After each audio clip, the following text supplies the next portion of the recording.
আমার পুত্রের জীবনে বাপ পড়তে 9 বছর 9.5 বছর মাঠের মাঠের কাম করে করে চলতেছে পুত্র।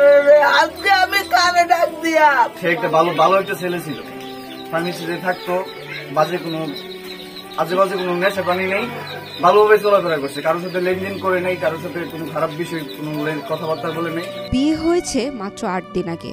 কিশোরী নববধূর হাত এখনো মেহেদি রাঙা। নতুন সংসার পাতার এক বুক স্বপ্ন নিয়ে নতুন বউ ঘরে এনেছিলেন স্বামী মেহেদি হাসান, কিন্তু ভাগ্যের নির্মম পরিহাসে সেই নববধূর হাতেই খুন হলেন তিনি। স্বামীকে সহ্য করতে না পেরে ঘুমের ওষুধ খাইয়ে হত্যা করলেন 17 বছর বয়সী ওই গৃহবধূ।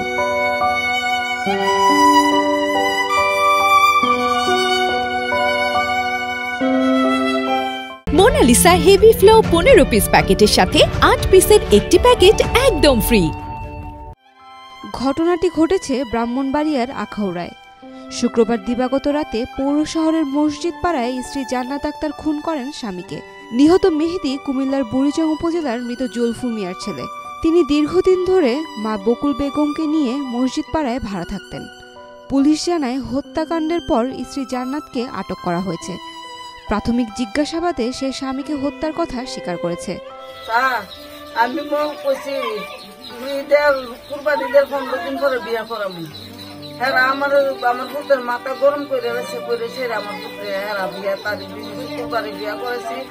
কালকে 8 দিন গেছে, 9 দিনের মাস 8 দিনের মাস আমি ছেড়ে মেরালে। কালকে তাই আমার পুত্রের বলে সেবা না ভর বুঝতে বলে বড়ি খাওয়াইছে, খাওয়াইয়ে সেরা মারছে, মাইরে সেরা নিচে ফালাই রাখছে, নিচে ফাঁসি দিয়ে ফালাই রাখছে।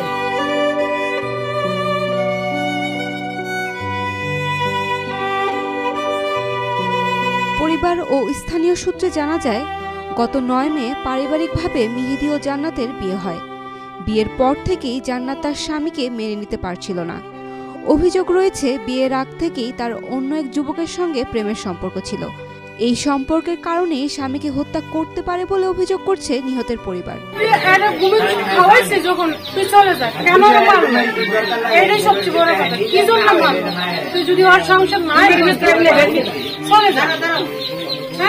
চলে যেতে কেন মারলো, এটার প্রতিবাদ অবশ্যই করতে পারে।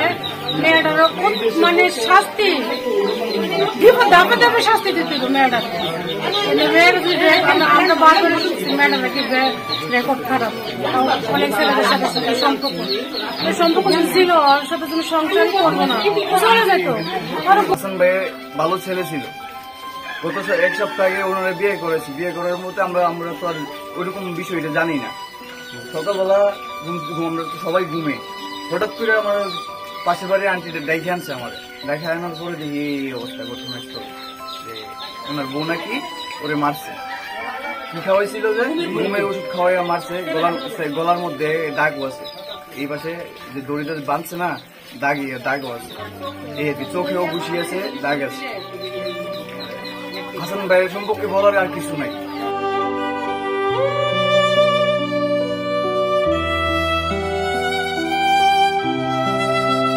প্রত্যক্ষদর্শীরা জানান, শুক্রবার মেহেদি রাতের খাবার খেয়ে ঘুমিয়ে পড়েন। ভোর রাতে জান্নাত বাড়ির মালিককে ডেকে জানান তার স্বামী অসুস্থ।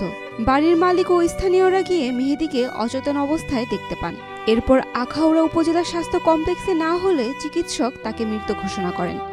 6টা ঘুমের ট্যাবলেট খাওয়াইছে, হাওয়ায় ওরা অজ্ঞান করছে, কইরা এরা শ্বাস নিঃশ্বাস করন লাগছে না। তার সুস্থ বিষয় আছে, কারণ মেয়ে পারলে ওর যদি অতি সমস্যা থাকতো তা চলে দিলে ভালো ছিল, কিন্তু একটা ছেলের জীবন নষ্ট করে, মানে নষ্ট বলতে কি মারিয়ে ফেলছে, এটা একদম দুঃখজনক আমাদের জন্য, আমাদের আখাউড়ার জন্য এটা অনেক দুঃখজনক।